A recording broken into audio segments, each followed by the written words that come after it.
Hey, what is up, everybody? Welcome to the Guilty as Charged podcast. My name is Steven, and I am the host, as always. Apologies for our live audience here. I had some technical difficulties with the old Wi-Fi router here, so getting a little bit of a late start, but hopefully you guys are all set for a riveting defensive tackle episode today. Super excited to dive into it. I genuinely am, because these are two players who I think deserve a lot of respect and praise, and also this interior defensive line draft class is really awesome, and I am excited to talk about some of these guys tonight with my guy Tyler, who joins me as always, very fittingly in an offensive line mastermind episode or t-shirt, I guess. So it's a trench episode, so that counts as adjacent, in my opinion. But Tyler, what's up, man? How you doing tonight? Doing very well. I'm excited to talk about this. I've been doing, my homework on the defensive tackle class, and it feels like I've not made a dent at all. I mean, yeah, there are so many players in this group. It's going to be, I think, the best position group by far, and the best defensive tackle group that we've studied in the years that we've been doing this, certainly at least for me. So I'm very excited. I have so many players that I like, and I haven't even watched the Michigan guys yet. So I have a ways to go, or the Texas A&M guys. So it's that good of a class where I already really like it. I already think it's the best class, and I haven't even watched the top guys yet. Yeah, I mean, Daniel Jeremiah did his initial top 50 list yesterday. Was that this morning? Yeah, this morning. He had 16 defensive tackles on there, and that doesn't even count like Nick Scorton, who I think could probably be a defensive tackle, who you haven't watched yet. But the Texas A&M defensive line is nasty. So there's a lot of value to be had for the Chargers in terms of interior defensive linemen in the draft this year. It's not going to be a sexy pick for fans. I'm sure we're going to get we already have, gotten a lot of requests for first round wide receivers again, and I get it, but this edge rusher class, this defensive tackle class, to me, those are the two strengths of this class, and I think running back could be thrown in there as well. So not a sexy draft in that regard, and the Chargers might be taking like a tight end in the first round. So, but it's a ton of fun, and that's really where you see the value of teams and how the Eagles, for example, they run like 5-6 guys deep along the defensive tackle, and they obviously have a star in Jalen Carter, but Moro Ojomo is a key contributor for them. So it matters in January. It matters a heck of a lot in December, January, February football for the kind of play that you have to bring to the table. And obviously we've seen Chargers have gone up against Chris Jones a dozen times in the last 4 or 5 years, and he's always been a game wrecker. So would love to see the Chargers get their hands on one of those guys. Yeah, would absolutely love that. Out of curiosity, I don't know if things have changed for you. Did you have anything to say about Will Dissly before we started? Yeah, so there's been some tight end discourse about Mr. Will Dissly online recently, and I fully acknowledge that he has his limitations. And I fully acknowledge that the Chargers should go draft a true tight end one receiving target for Justin Herbert. And I fully acknowledge that his 2 drops in the playoff game were awful and cost the Chargers points. That being said, on a yards per route run basis, he was the most efficient pass catching tight end the Chargers have had since 2019. That means that he is the most efficient tight end that Justin Herbert has ever thrown the football to. More efficient than Hunter Henry, more efficient than Gerald Everett, Jared Cook, whoever.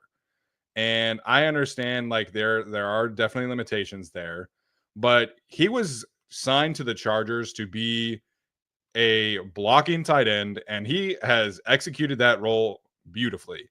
I'm not going to sit here and pretend like I was grinding Sean McGrath run blocking tape back in the day. Or, I forget the Polynesian guy's name, Manu Maliona. I can't remember. Brandon. I know his first name is Brandon. Yeah.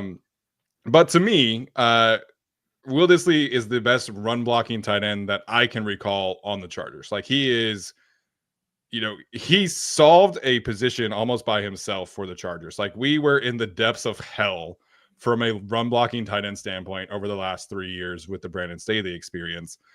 Will Dissly, nobody ever complained about him as a run blocking tight end, and that was his number one job. And so he executed that greatly. And then as a pass catcher, he set career highs in targets, receptions, receiving yards per route run, and yards after the catch per reception. So yes, there are limitations. I agree. But there's a lot of people who are like, get this guy off my team. He's a bum. Like, no, there are role players on every single team that you need to properly execute and run an offense. And Will Dissly gave the Chargers a real edge in the run blocking department. He gave them a real edge in the screen department. And he was blocking edge rushers one-on-one in pass protection several times very effectively as well. So, yes, there are limitations. He's not a star tight end. But anybody who is actively advocating for this man to get off the team, I need you to go rewatch some Trey McKitty and Donald Parham run blocking tape for the love of God, because it is a drastic change to what the Chargers have been getting now. And so I really wish we could get to a point where we can acknowledge the weaknesses of a player without automatically going to get this bum off my team. He sucks. And it's just, it's a really frustrating part of social media discourse. And for everybody who is talking about drops and drop percentages, Gerald Everett had more drops and a higher drop percentage. Jared Cook had more drops and a higher drop percentage. So Will Dissly is not a perfect pass catching tight end. I get it. But he only had 3 drops in the regular season, which is more than acceptable for the amount of times that he was getting targeted on a regular basis. So that's my rant about Will Dissly. If you are advocating for them to cut one of their most important players on offense because he played poorly in the playoff game, everybody except for Ladd is gone. Everybody, including the guy right next to me or right behind me and Rashawn Slater, including the quarterback, including the running back. If your logic is he played poorly in the playoff game, therefore he should be off the team, Ladd McConkey is the only player sticking around on the Chargers offense. So I just want to throw that out there. If that's your logic, I think we have a large disagreement there. That's my rant. Hopefully we can move on to more positive stuff. But the Will Dissly plot has been lost, and the disrespect is way overkill at this point. I must be doing a very good job with the mute button, because I somehow missed most of this. When Steven told me it was happening, I went, what are you talking about? But looking through certain comment threads and certain things in the Discord, it's like, oh, this is a thing. Yes. Will Dissly had a poor performance in the playoffs. As you mentioned, basically everybody had a poor performance, not named Ladd McConkey. Maybe not a poor performance for everyone, but it wasn't everybody's best game. Yes, Will Dissly did struggle there. He also helped the Chargers out quite a bit to get to that 5th seed to begin with throughout the season. I hope we can all also acknowledge who and what Will Dissly is. Like, if you thought he was having 1,000 receiving yards this year, I don't know what to tell you. Frankly, I'm stunned that he had almost 500 receiving yards. Yeah.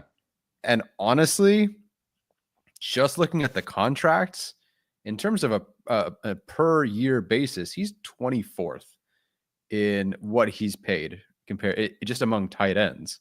Yeah. So let's be real, people. They didn't go out and trade or sign like TJ Hawkinson or George Kittle or draft, Brock Bowers or whatever. This is a guy who's making $4.67 million a year, which is, a good amount for sure. I think like 4 million of that 4.6 was for him as a blocker.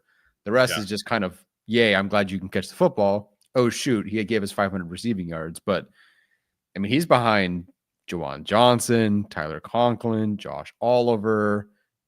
I mean, no disrespect to these guys, but, Hunter Henry, Tyler Higbee, Colby Parkinson, his previous teammate, Mo Alley Cox.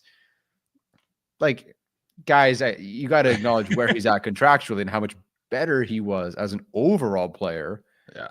Let alone just the blocking or just the receiving. He exceeded expectations. It is also up to the Chargers now to ensure that he is not as consistently put in those situations where he doesn't have to be that guy. It is kind of on the Chargers and Ortiz and Harbaugh and Roman and everybody that he had to be that guy because it was supposed to be Hurst.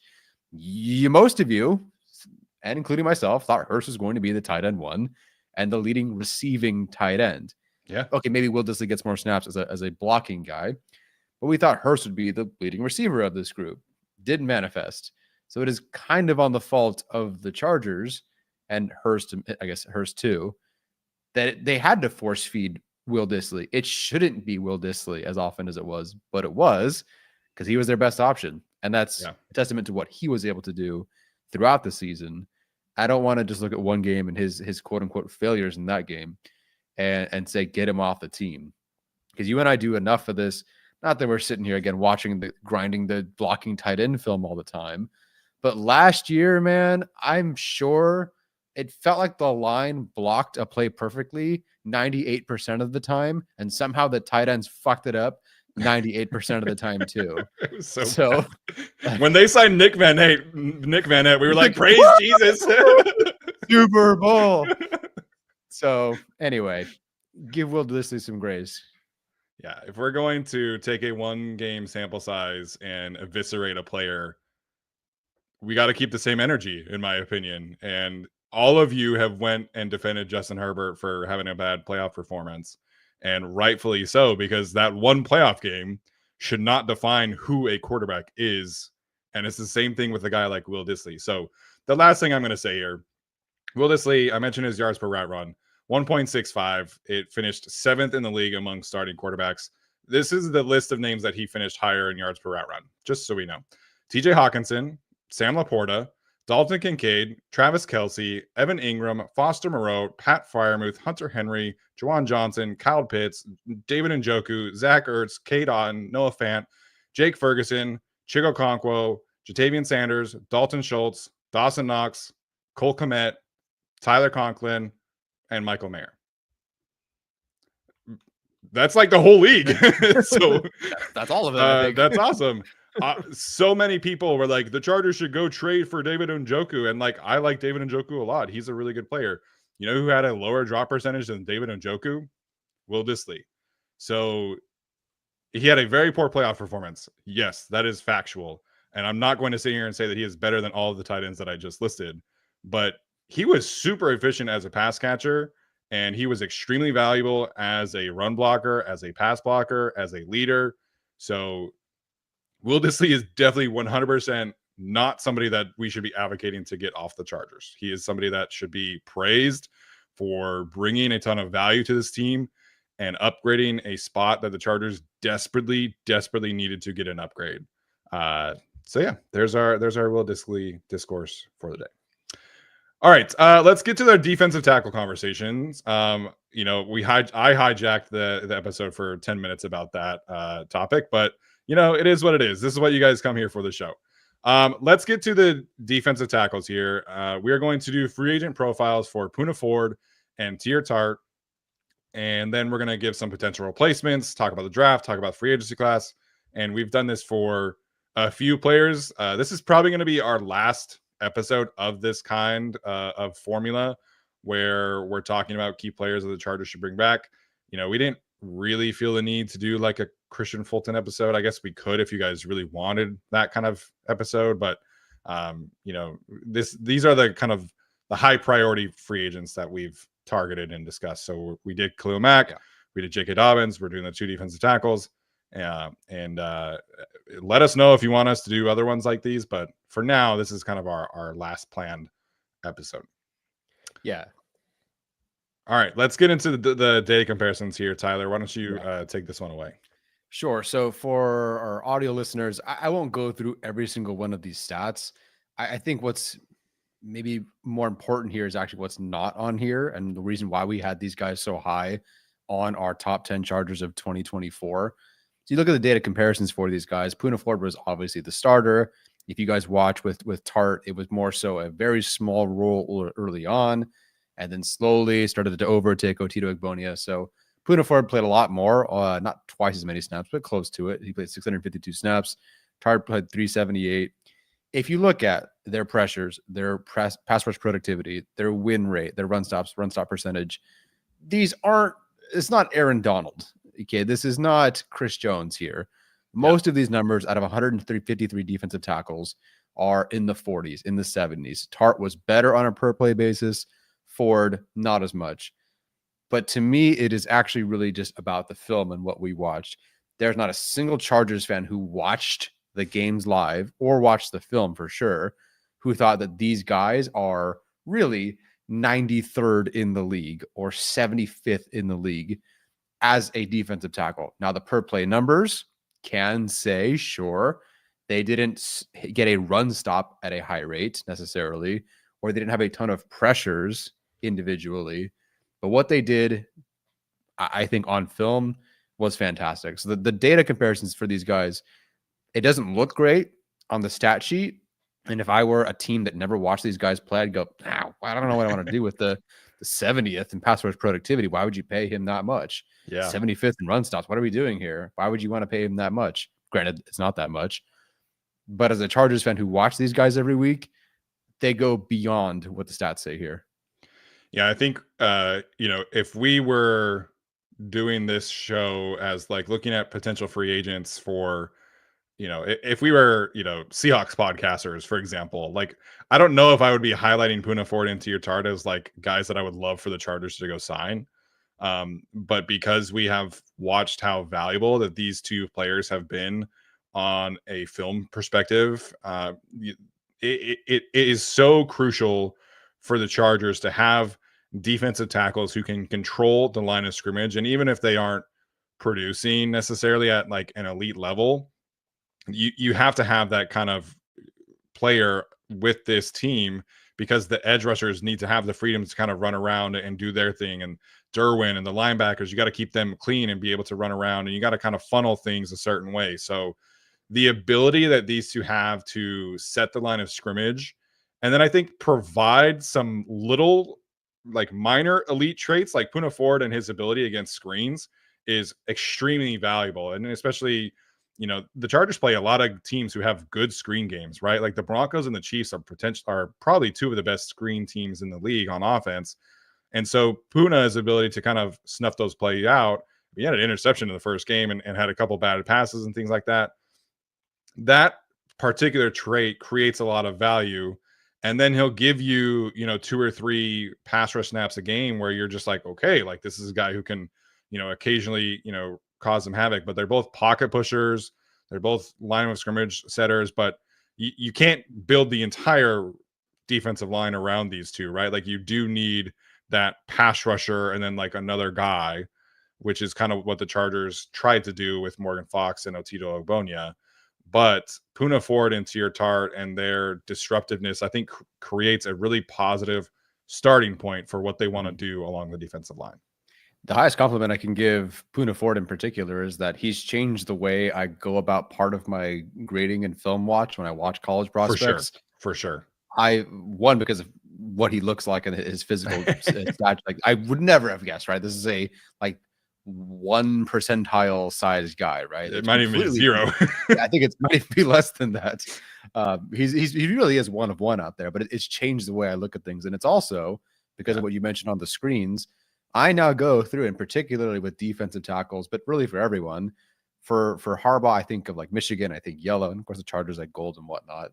I now highlight in yellow these plays where players go beyond what's asked of them. Like these, I call them like Harbaugh plays. I'm looking for those things like that. Love that. Like what Poona Ford does. So when we talk about Harbaugh guys later on, I go back and go, that's a guy with a lot of yellow. Like that's a guy who chased down a screen. He's 315 pounds, but he's chasing down a screen way over there. He doesn't have to. I wouldn't even ask him to. Like dude, you did your thing. But the fact that you're chasing that guy down, that's a Poona Ford play. And that really stands out to me. And so Poona Ford was amazing on film. Yeah, I agree with that. I love that you brought that up about how he's changing how you evaluate tape. And I think one of the other things that I've now started to look for is, as like a lot of this is just kind of, I've learned a lot more about the position, right? But Poona does this thing where he will like if he's taking on a double team, he'll use one arm against one blocker, and I'll kind of take a knee, and then as he stacks the other blocker, and then he'll split the double team, and then he'll go make a play on the football. Like that's a very, again, unique trait that is extremely difficult to do. And you're studying some of these other defensive linemen, and you're like, okay, like I see that guy doing what Poona does, right? And so you point out, it helps you point out, kind of give you a point of reference, I guess, is what I'm trying to say for what you're looking for other defensive linemen and for future prospects and things like that. Yeah. So it's about creating value and creating, we talked a lot about the season of establishing a floor and having Poona Ford and Teair Tart as your two main run defensive tackles. It creates a certain floor that you need. And so if we're eyeing potential replacements for these two in particular, like that's where we got to start, is they got to be really high quality run defenders, because that's what they've given you.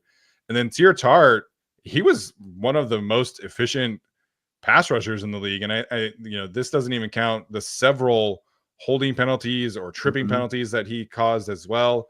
That was a big pleasant surprise for me, is his ability to win as a pass rusher. So I think, again, these two just give you a really, really nice starting point for the defensive line. And then you can kind of figure out how to build out the rest of the room behind them. Yeah. And that's why we advocated so much to bring these guys back, because you just set your floor immediately, and then everything else you can, crank it up and dial it up to whatever you need to. And you can certainly build really high on it, but you can build from such a strong foundation that is these two guys, that you have exactly what you want from these two guys. You want to go find that pass rusher? Great, go for it. So hopefully when people are also discussing, as you mentioned, if you're trying to talk about replacing these guys, definitely look for guys that are replacing these guys, because these guys were specifically brought in for what they could do and their size, at least in terms of weight. Poona Ford is obviously not very tall. So look for those guys. And thankfully, we'll talk about it later, this is a great class for that. Yeah, 100%. All right, next up here, we'll do a statistical and age comparison for Poona Ford. And my mind immediately went to like two of the nose tackles who are kind of like the highest respected nose tackles in the league, because that's what Poona Ford is. The bulk of his snaps come in the A gap. He was signed to be their nose tackle, and that's what he did for the bulk of the season. And those two names are Dalvin Tomlinson and DJ Reader, two guys who have a really strong track record for multiple teams of being this disruptive nose tackle type who can give you a little bit of pass rush, but primarily their job is run defense. So you look at the age of both of these guys, they're both turning 31 this upcoming year. Dalvin Tomlinson turns 31 next month, and DJ Reader turns 31 in July. Tomlinson was or has been much more productive as a pass rusher in Cleveland than he was previously. 36 pressures, 4 sacks, 11 hits this past season, and then 11 run stops, 3.9 run stop percentage. So again, not eye-popping numbers for that kind of position, but he does have, like I said, a very long track record of run defense, playing from the nose, occasional pass rush, and he was rewarded as such with a 4-year, $57 million contract with the Browns ahead of the 2023 season. And then getting to DJ Reader, bit of a step back this past season. He was coming off of an injury at the end of his time with the Bengals, but he had 20 pressures, 3 sacks, 6 hits, 10 run stops, 5.5 run stop percentage. He probably does have the best track record of these three. But like I mentioned, the quad injury definitely derailed some things, but he's still, again, given his track record, signed a 2-year, $22 million contract with the Lions this past season. So if you can't tell, Poona Ford and what he's currently valued at provided the Chargers with a lot of surplus value, because this is not that these are the same numbers. Like Tomlinson, as you mentioned, as you've shown here, like there's a lot more here statistically from Tomlinson at least. But the fact that Poona Ford, with his projections, which we've already discussed before, and we'll talk about again today, Poona Ford was quite a guy to provide you some surplus value. So Poona Ford's going to be 30 this year or 29? I think he's going to be 29. He's going to be 29 this year, so he's a little bit younger than these guys.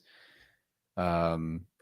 really tricky to find, because there's so much that goes into these contracts. It's just turned 29 in November. Okay. So I guess eventually he will be 30. Anyway, I don't know. I didn't look up these comparisons. These are more for yours. These are yours. I think Poona Ford just, I don't know. Sorry, I'm reading the comments now because you're having a whole conversation in the chat. Yeah, apparently we were doing revisionist Jalen Carter history, and he's a fantastic player. Yes. His situation at Georgia was horrific, and I tend to not grade draft prospects with that kind of off-field baggage. I did not grade Micah Parsons for the same kind of stuff. There's a couple players in this current class, including a defensive tackle, who I will not be grading either. It's just not worth my time personally, because I know that the Chargers will not take players like that. And yeah, so if you have an issue with me not grading certain players who do horrific off-field things, then kick rocks. I don't really care. I don't know. I don't even recall. I'm looking at our big board and I know where you had him, so I don't really know what happened in a particular episode where we both didn't have him. But I don't know. Yeah, it was all the off-field stuff. Because I remember watching him, and then the whole situation happened, and I was like, yeah, I'm not going to put him in my top 10. Yeah, actually, I think. Hold. I'm staring at our final big board rankings, and he's on there. So I don't know what fitness is talking about. Maybe I'm misremembering, but I'm pretty sure I took him off my board. That's okay. Here's what it is. It doesn't matter. He's not a Charger. He's not in this draft class. I don't understand why we're talking about him, but whatever. Correct. Okay, for Teair Tart, it's a little bit more of a role player. So Broderick Washington from the Ravens is the one that I pulled. Just turned 28 in December. Teair Tart, I think, is 27 right now and will be 27 to start the season, if I remember correctly, which is kind of crazy given the amount of places he's played. So Broderick Washington, 17 total pressures, 2 sacks, 1 hit, almost identical there, 14 run stops, 7.4 run stop percentage. Again, similar there. And then they've kind of hovered around 400, 500 snaps for Broderick Washington in particular. His career high was 501 in 2022. So they're both role players. They're both kind of that third, fourth defensive tackle type of player. And Washington actually got a sizable contract with the Ravens leading into the 2023 season. He signed a 3-year, $15 million extension. And so I think it's an interesting contract to look at. And again, you just brought up Poona Ford and his, surplus value. This is the Ravens' third, fourth defensive tackle, and he's making $5 million a year. And so you look at Teair Tart and Poona Ford making less than $2 million a year, like you can kind of gain an appreciation for, the value that those two are bringing. Yep. I'm definitely not in the chat right now. I am definitely not staring at the chat this entire time. I'll not let that derail us. Yeah, I can't believe this is the contract that he signed. I don't recall. Was Washington that much in need of $15 million for the Ravens, like third guy? I guess so, man. I guess that's just kind of like the market for defensive linemen. I don't really know, but the Ravens have Travis Jones, who's like their main nose tackle. They obviously have Nnamdi Madubuike, who's their main pass rusher, and then I forget the big guy's first name, but Pierce, who wears 58. Michael, I think. Yeah, and so Broderick Washington, like, do you really need to pay him $5 million? I don't know, man, but this is kind of what defensive tackles are. So somebody like Teair Tart, Poona Ford, again, there's some question marks here, but $5 million for Broderick Washington is kind of crazy to me. That is pretty crazy. All right, let's get to some potential replacements here. And why don't you start us off here? Yeah, absolutely. So internally, they're a bit stuck. Ochito Egbonia, I think, flashed to start the season. I felt good about his start to the year. Yeah. Kind of tailed off towards the end, and that was shown in the snaps when Tart started to overtake him. Boygby was potentially going to be a defensive end if Joey Bosa didn't play, and then they didn't have him play at all. I forgot about that. And then Scott Matlock is on the team and under contract, but he is a fullback, and I would imagine that's more so in 2025. And Morgan Fox is a free agent. So they're going to need some of these guys. Yeah. At minimum, I think you should bring both these guys back just for the internal options. Externally, there's a couple of guys you could bring in: DJ Jones, Tershawn Wharton from the Chiefs, Lorenzo Fatukasi, previously, or I guess sort of the Texans, but I believe he was hurt until the Chargers game, and then he played in that he played in game. the Chargers game and was fairly good. Great. That's one way to announce yourself to the team, I suppose. To me, where this all really comes together, and I think, do you not have guys like Osa on here because that's not a Tart or Ford replacement for those who are going to ask? Yeah. Okay. Yeah. Great. Just wanted to clarify, just in case everyone's like, why did you have this name on there? So there's like BJ Hill I could have put on here also, but I wanted to primarily put like run defense, like one technique, occasionally play the three, like all of these guys on the list I think are more one technique kind of guys. So yeah. So as far as how I'd go about replacing these guys if they don't bring them back, and I think at least one will be back, is this draft class. It's incredible. Dan Brugler had 3 guys in his top 50 back, and I think these are usually from like November. Yeah, that's from November. Yeah, he has not updated his big board yet. So it is very possible some of these guys sneak in. And what's more unique about this class than the ones we've watched before, it feels like 2/3 of these guys are all over 300 pounds. There are very few like pass rush specialist guys, and there are those guys. Yeah. Norman Lott from like Tennessee. That's a pass rush guy. And he's fun. He definitely can fly. There's a lot of huge guys. And the crazy thing too is that there's really big guys who are 295 plus who are also connected to the Chargers.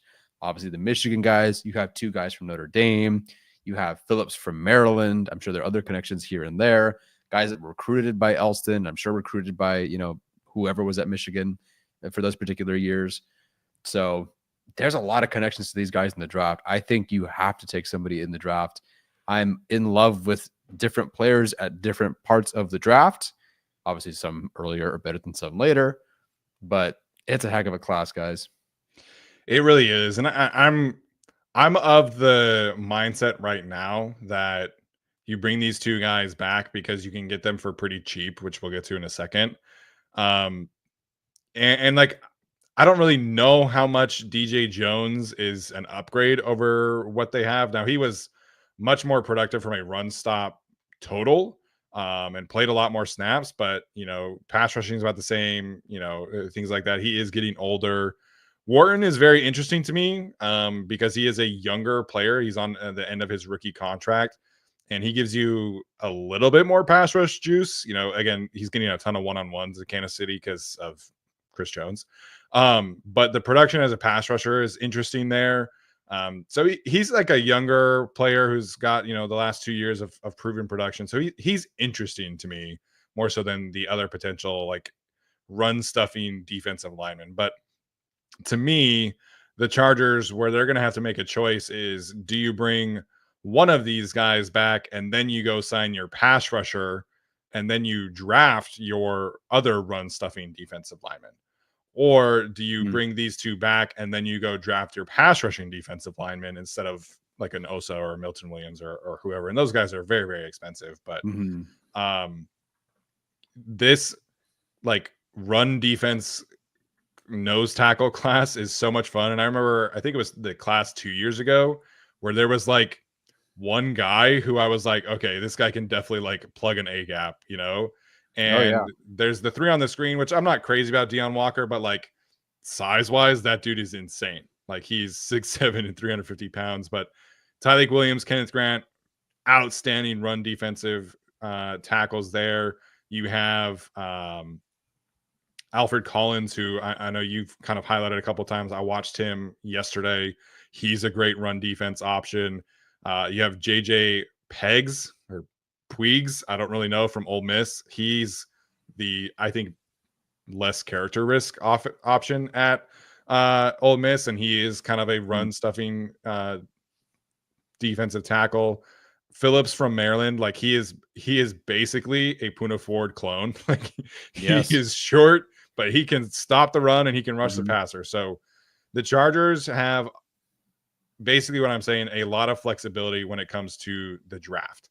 Yeah. And they can kind of build their room out with Poona and Teair Tart and then go draft a pass rusher. They can bring one of these guys back and then go sign a pass rusher and then draft somebody.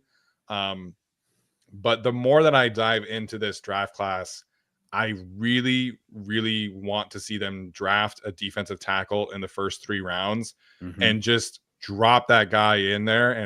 And maybe it's a pass rusher, maybe it's a run stuffer, but it's such a deep class that it's like last year's centers class. It's like the previous year's tight end class. I need one. I don't really care where you take one, but I need one just because I think it brings and adds just a really needed element of youth and juice to a room that really needs to get younger and more productive. Oh, 100% agree there. Even with the great stuff that those two that we've talked about today they do need more juice, more youth, and just a long-term consistency, long-term plan there. Where every week some other team or other podcast is circling that interior player every week. Got to find that guy. I think it's tricky because the Chargers kind of just had who they had last year on the defensive line, and so they had to make it work. But Morgan Fox did play a ton of snaps. He played almost as many as Poona Ford. Played 619, and that's not really traditionally who Minter would have gone for. Yeah. But they kind of had to out of necessity. So I am very curious if they would try to, if that's what they want to do, right? Find your Poona Ford nose tackle guy and then someone who can rush the passer, or do they just kind of have to play Fox out of necessity? And maybe they just do want to go find 2 more or another just run specialist, run stopper first, who can also maybe develop into that pass rusher later. Yeah. And obviously Otito's going to be on the team. Eboigbe's going to be on the team. I don't know where Otito can go. I think he's fine as your 4th defensive tackle. Yeah. And he is definitely primarily a run stopper, right? Eboigbe, it's unfortunate we didn't really get to see basically anything from him. But he needs to show that he can be like on the field and be active on game day. So like you mentioned, I fully expect Scott Malek to be, a fullback going forward. Maybe he plays defensive tackle in a pinch kind of deal. But to me, you have Otito and Eboigbe, and you got to find 3 other players to fill out this room at minimum, whether that's 2 in free agency and 1 in the draft or 3 in free agency. I kind of doubt that part. Yeah.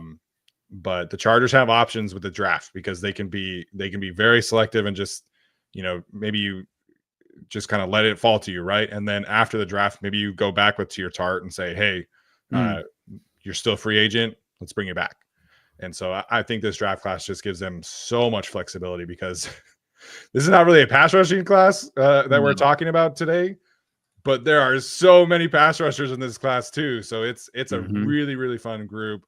I've studied 10 and I still feel like I have really good players to go. Like I haven't gotten to Phillips from Maryland. I haven't got to some of these other guys. Like it just feels like this defensive tackle class, it just is like a gift that keeps on giving. Yeah, it's crazy. I'm not really, it's unfortunate, but I'm not counting Eboigbe as a big part of this group. And that's fair. 2025. Like I'd love to. I felt better about him than the number of snaps he played, but ultimately he played fewer snaps than AJ Finley, and Finley didn't even finish as a Charger last season. So and Finley wasn't exactly your safety too either. Yeah. So it's unfortunate. I'd love to say that there is some path forward for Eboigbe, but I'm kind of treating him as if he might not even be on the roster next year because they saw good things. We saw good things. Generally speaking, he was viewed as maybe round 3, but like round 4 or 5 guy. Yeah. And like nothing. So I feel like that was the big swing and a miss. And I'm not really counting him as part of this roster. Yeah, and he's gonna have to earn that right. And I think that's fair given like the kind of money that this team has. Looking back at it, is Joe Ortiz, I think it might have been Jim Harbaugh, but one of them said they had like a 2nd round grade on Eboigbe, which is kind of crazy looking back. And that could have just been, public speak, right? But sure. They were high enough to draft him over a lot of good players at other positions. And so maybe they have some plans for him yet. But him and Eboigbe, I think, should be on the chopping block. And I don't think the Chargers should just head into the season with those two like for sure on the roster. So No. whether that's both or one, I do kind of expect one to get cut in training camp. Yeah, I agree. All right, potential contract options. Again, Poona Ford's previous contract, 1 year, $1.79 million. Teair Tart, 1 year, $1.29 million. We're talking about some of these contracts that these two players have outperformed, in my opinion. DJ Jones, 3 years, $30 million in Denver. His current contract projection from PFF, now that he's a free agent, is 2 years, $9 million APY. A'Shawn Robinson, who we talked about as a potential option for the Chargers, like several times, I feel like, signed a 3-year, $22.5 million in Carolina. That's $7.5 million per year. So it's a very interesting dynamic in terms of contracts, right? Because we talked about the numbers versus the film and the value. PFF has Poona Ford projected at 1 year, $3.5 million, and Teair Tart 1 year, $2.5 million. So listen, man, like it's a $2 million increase for both of them, basically, or I guess $1 million for Teair Tart. But that Poona Ford number to me is a little light. I would be a little surprised if it ends up being that kind of number given his value and production on tape. Yeah. These contracts are also interesting because it's like, okay, how many teams was he on before? Where was he drafted? His size profile? Did he make a Pro Bowl? What are the raw numbers? Yeah. So I could understand why he would be lower, but still, $3.5 million does seem kind of light to me. Not that I expect him to average, $7 million a year or $8 million a year. 7.5 for Robinson is, again, Panthers definitely did need to spend that money. So that one I understand. Yeah. I don't expect it to be 7.5 million APY, but I think something over the 3.5 sounds about right. Tart, I actually think that does sound like that's a nice pay bump. Yeah. That's basically a double from last year. I think that's pretty solid for a guy who didn't play a ton. It's a very specific role. Some people do had at least some question marks about his effort. So I think $2.5 million is perfect. Yeah, for somebody like Teair Tart, it's very difficult to kind of escape the reasons why other teams are not interested in you or cut you. And so for him to have what happened in Tennessee, what happened in Houston, what happened in Miami, like that unfortunately is going to stick with him. And if that results in the Chargers just re-signing him every single offseason to 1 year and $3 million, like, cool, I'm all for it. He's 27. I still think there's a lot of production here to go. And he very clearly has found a situation where he is comfortable. The Chargers are comfortable with him. And I think there is more meat on the bone for him to give from a production standpoint. So Tart, it feels right, unfortunately for him, because, there is kind of a history of off-field stuff that I think is going to stick with him for, at least a little while. But yeah, the Poona Ford contract, I think is very low given what the other players at that position are getting. I mean, $3.5 million, that would be, pulling this up on Over the Cap. I'm sure you can count for a while till you get to 3.5. I mean, Sebastian Joseph Day signed for $4 million per year with Tennessee last year. Kalen Saunders for the Saints makes $4.1 million. Shelby Harris, 4.5. Nathan Shepard, who obviously did what he did against Justin Herbert, $5 million. We just talked about Broderick Washington. I mean, Jordan Elliott for the 49ers, $3.5 million. Greg Gaines for the Bucks, 3.5. Like, Morgan Fox this past year was at 3.7. It's 3.5, I think, is not enough for Poona Ford. I think we see him surpass that. Yeah, I would agree there. We can get to that on the next one here, discussing the cap implications and our prediction. So regardless, they can afford these guys. Like, they can afford both, especially in 2025. It'll cost them basically nothing. I think we're on the same page where the Chargers will bring both back. Tart's projection, I think we feel pretty comfortable with. I don't see it being a whole lot more or less there. Really comes down to Ford and how much the Chargers will value him, how much the league will value him, and what he does. I do think he does get a 2-year deal. I would love to lock down Ford for 2 years and not have to do this repeating like 1-year deal thing for him. Yeah. Tart, I kind of get. Ford, I think I can't imagine another he was our number 2, guy for Chargers. Yeah. Free agents. I can't imagine the Chargers without him. And they don't have, like a lot of the guys we've mentioned, they don't really have that heir apparent just yet either. So I think that bringing him back for 2 years would be wonderful. Pair him with a draft pick, wreak havoc in the regular season, in the postseason. I think that 2 years, $10 million does sound about right. I think he maybe ends up with a bit less, but I think that he does deserve that like $4 to $5 million. I think he will get that $4 to $5 million APY. So yeah, I could see like $8 to $9 million for sure. Yeah, I was trying not to be a little bit too ambitious with his contract, and as Brendan points out in the chat, it could be framed online when the reporters do their thing, right? 2-year deal worth up to $10 million, and maybe it's very front loaded. The Chargers potentially get out of it, stuff like that.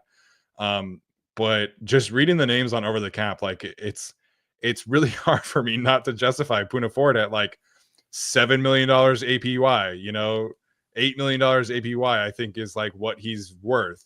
But again, there's other things in here, like, Harrison Phillips is at $7.5 million for the Vikings. Devon Godchow is at $9 million for the Patriots. Like, I don't know, man. I think I'd take Poona Ford over the bulk of the guys who are making, $7, $8, $9 million. So, but I didn't want to be like, oh, let's push this thing and like, wish cast a big payday for him. So 2 years, $10 million felt like a good balance there between what PFF does and between like what I think he should get based off of the market. And listen, man, $10 million, that's life-changing money. And it's certainly a big raise for him after making, 1.8 this past year. Yeah, no, for sure.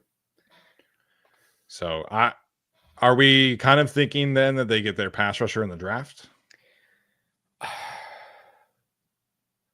Yes, but I just don't think they'll be tied to only getting a pass rush. Like the defense is still so defend, run first, fit, run first, then rush passer. Yeah. So I think they'll go find somebody who can do that, but it doesn't, I don't know. But then like, okay, let's see an insanely great player falls to you in the second round and he's just more of a run stopper. Yeah. Do you pass on him to find a pass rusher? I don't know. Yeah. So I just think they take a great defensive tackle and hope they can learn the rushing from there. If they can already rush, awesome. I don't know. Yeah. I think this regime is very willing to build an interior pass rush plan out of pocket pushers and just say, we're going to anchor down. We're going to, just kind of strangle you from the middle. We'll stunt and we'll do things like that. So I do think that if Kenneth Grant is on the board at 22, and we'll see what happens. That man says he's going to run a 4.8 40-yard dash at the combine. That's what he told Brett Coleman and them. If he does that at 350 pounds, that man's going top 15 at minimum. But if he is on the board at 22, I mean, like the Chargers, I would totally understand if they took that man. Alfred Collins, same kind of deal in the second round. I would totally get it if they took him. I think they just need somebody long term. Mm-hmm. And, we're talking about a 2-year contract for Poona, a 1-year contract for Teair Tart. Eventually, you need some long-term stability there. And if that is a run defender over a pass rusher, we'll kind of see. And then, they're definitely doing a slow build here. So I don't think they're going to be picky in terms of adding a defensive tackle class. That being said, I watched TJ Sanders last night from South Carolina, and I am a massive fan of his and would love to see that kind of juice and profile added to this group in the second round. Yeah, that's a perfect add, I think, for the Chargers. You still you don't have a small player here by any means. Yeah. Give someone who has that. I don't remember what it was. It wasn't. I want to say two. I had it too because I was looking through these yesterday and I totally forgot. It didn't strike me as bad or great in either way. I think it was just like, okay, cool. That's solid. Yeah, it sounds like he had an awesome day at the Senior Bowl today. But I'm trying to find his way in at the Senior Bowl. Yeah, he's a ton of fun. I was just going through. So he was listed at 290. Okay. It's more than Morgan Fox, tell you that, and he played 600 snaps last year. Morgan Fox is like 260. Love him. Fantastic human, obviously, and definitely, produced at the level that I was hoping for. Man, I can't find his weigh-in online right away. That's fine. But I think Sanders would be one of those perfect odds for sure. He even rushes like a powerful run defender. Yeah, he just got that pop, so I think he would be pretty good there. And you got to find your guy. Like at this point, the surplus value for these guys finding someone in the draft is so important. There are, I think, I'm looking at like 15 guys here on Over the Cap that are making more than $20 million per year. Most of them being because they can rush the passer. You got to find those guys.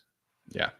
He checked in at the Senior Bowl at 284. So he's a little light, but I think there's room to be added. I know that the chat, there's a lot of Oregon people in here. I very much prefer Sanders over Derek Harmon right now. Really? Interesting. Yeah. I do not. But why? Harmon leaves a lot of plays left on the field. There's something to be said about finishing plays is a skill. And Derek Harmon, I think, like, he's really great off the line. But when I watched his 3 games, there were, half a dozen sacks or tackles for loss that he just was not able to finish. And I think that left a little bit of a sour taste in my mouth. No, that makes sense. I just did I'm still working on them, the stats rankings for these guys and comparisons. Sanders is second in overall in your composites. Yeah, because he's a very balanced player for sure. Yeah, and I love his ability to shoot gaps. Also, like he's really, really crafty. Walter Nolan out of Ole Miss. Dylan Cole is asking about. He will not be drafted by the Chargers. There are some character concerns for Mr. Walter Nolan. He's a heck of a lot of fun on tape, but he will not be a Charger. I wasn't aware. I don't know. I'm not keeping up with those specific things, but lovely. Yeah. Alex Katzen talked about this in the Discord a couple days ago. He will be going much lower than people think because of the off-field stuff. Okay. Good to know. Follow Alex. All right, let's get to some of these super chats and we'll head out. Our guy Dark Samus in here like clockwork every single time, starting us off. We really, really appreciate that. He says that having a massive O-line like the Eagles is a massive advantage. Everybody is 6'7", 330 pounds. They just overpower smaller D-lines. Harbaugh wants that. Yeah, they replaced Cam Jurgens with Landon Dickerson at center this week and made the heaviest offensive line in the league like 100 pounds heavier by doing that. Landon Dickerson's a huge dude. Yeah, and they put Tyler Steen in at left guard, who's also a large human. Yeah. So the Eagles they've kind of been that, right? Like they obviously had Jason Kelsey, but aside from that, they've always been very stout from a size standpoint, and that has stuck through. So it's interesting, like because Cam Jurgens is like 6'1", like 290, and Jason Kelsey was the same kind of way. But then their other players are massive human beings. So it is very funny how they build their rooms that way. Yep, they can find guys with just rare traits, and then Stoutland will make it work, and it's almost sickening. But I'm a little jealous. They definitely the Chargers just slightly jealous of Jeff Stoutland, what they can do over there. Yeah. As you can tell just by watching what Kellen Moore's done, and how much the offense is different because he has this whole offensive line thing. Yeah, and it just changed. And Saquon obviously changes what you can do. Yeah. So I am curious as we kind of look at center prospects, does this regime want kind of a bigger center because of Zion, and how does Zion factor in is definitely very interesting. But I think that was part of the reason why they wanted Bozeman specifically, was to maybe kind of balance out like the size profiles, because obviously Trey Pipkins was a big guard, and Bozeman's a big center, so and Slater's obviously not the biggest guy in the world either, so I wonder how much size is going to matter at center for who they're looking at going forward. Yeah. All right, Athir, with our next one, he says, I know this is a free agent show, but I don't care. Chargers brass will give Herbie the best team in 2025. I'm not afraid. Bringing all these bitches in AFC one by one. Let's go 14-3, baby. Top seed in the AFC. I love it. I love the energy on Yes. January 28th. Yeah, man. Energy is fantastic. Looking at their schedule, so 14-3. Okay. They're not sweeping the Chiefs, so I'll say there's a loss there. I don't think they're beating the Eagles. Their schedule is just a lot more favorable than I would have thought because of all the changes that are happening. And I have no idea what the Cowboys are going to do next year, what they're going to be next year. I have no idea what the Giants are going to be.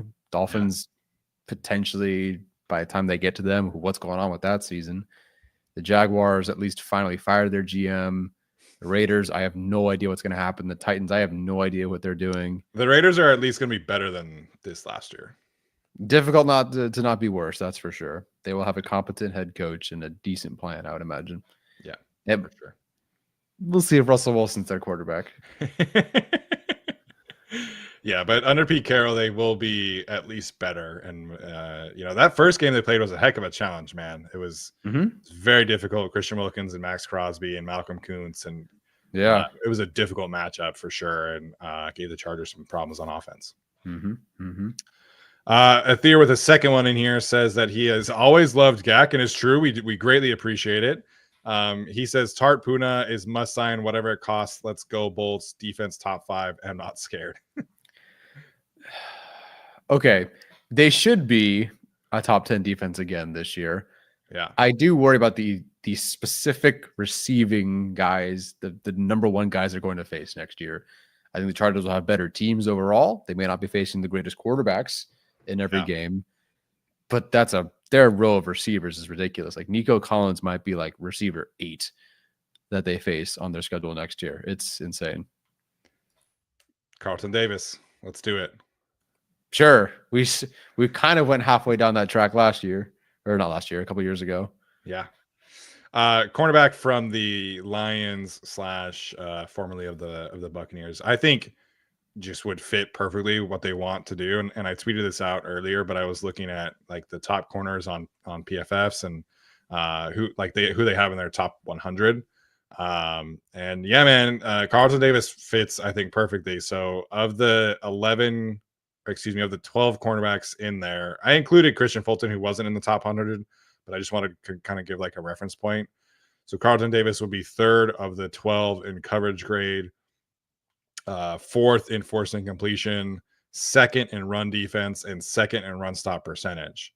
So the only corner higher than him in run defense was Mike Hilton, who's like, that's what he does. Like that is his value. So Carlton Davis projected for $14 million per year. I think I would be very interested in that for the Chargers. Would allow Tariq still to kind of continue his role of floating in the slot and outside. Would give you 2 like big physical corners with him and Cam Hart.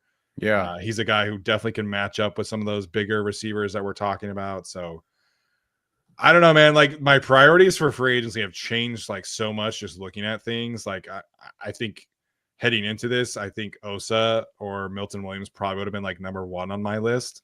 But the more I look at the way that this draft class is panning out, I think Carlton Davis might be very high on my list of free agent wish lists.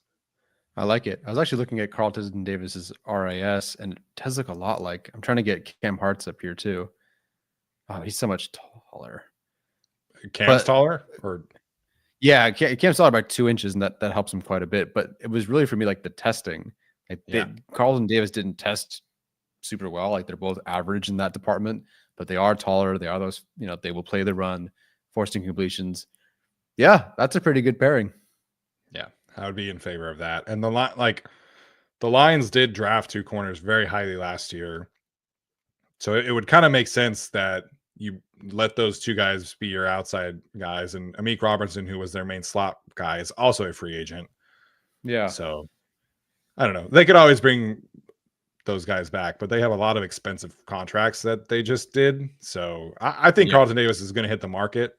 And he would be definitely the top cornerback that I would be interested in there. Yeah, I'm not opposed at all there. I got a super sticker from Miss Andrea Schoon. Really appreciate that as always for her jumping in. And then Chris Lewis is our last super chat. He says that if Mark Andrews becomes available, he and Will Dissly would make a great pairing. Yeah. I would say that Dissly Andrews would be a very good pairing, and we don't have to cut Dissly to get Andrews. You can have both. Yeah. I don't know. Mark Andrews, I could see the Ravens moving on from him. I don't know how interested I would be. Just you're buying a player probably on the downswing. Would he be an upgrade at the pass catching tight end? 100%. I just kind of would prefer they draft that guy at this point. Yeah. I don't know. I just don't love this class. So we'll see. Now, if their heart's set on Loveland or a tight end in round 1, I think obviously you're fine. I don't love this class, guys. Yeah, I think it's definitely being a little overhyped, but we'll get to that later on for sure. Yes. All right, Bobby with a last minute super chat. Really appreciate him. He says, "Keep crushing it, fellas. The content continues to be stellar." That means a lot. So yeah. No, you're totally fine. I kind of cut you off there. Thank you. I appreciate that. I feel like we've been half derailed, or my brain's been on the chat and some comments, and I just whip back into the podcast and pay attention to the whole talking to the microphone thing. So Thank you, Bobby. I appreciate that. No, definitely. The chat is usually very fun. Interesting decision from certain individuals to come in here and be trolling a little bit on this particular episode, but it is what it is. So we really appreciate all you guys for jumping in here live tonight. Appreciate the super chats. We are going to be back on Thursday with our first mock draft episode of the season. We haven't watched enough to do a full 7 rounds, so we're probably only going to do 3 rounds. But should be a fun conversation, kind of weighing different scenarios. And it's draft season, man. It's the Senior Bowl week. We had to do it big. So we'll do our first mock draft on Thursday. Very interested to see kind of how we cipher through the potential need at tight end versus this great edge class and great defensive tackle class. Do we draft a running back early? It's a lot of fun. Where's the offensive line in here? Wide receivers. So, we're just dipping our toes in, but it should be a fun mock draft episode to kick us off. Yeah, I love that you say we have not watched enough for a 7-round mock draft. Dude, I don't think I've watched enough for a 2-round mock draft. But I have at least 3 players they can take in round 2 to make it work. Round 3, we'll see. We'll try to take players that we've watched. Sorry if we didn't get to your favorite guy.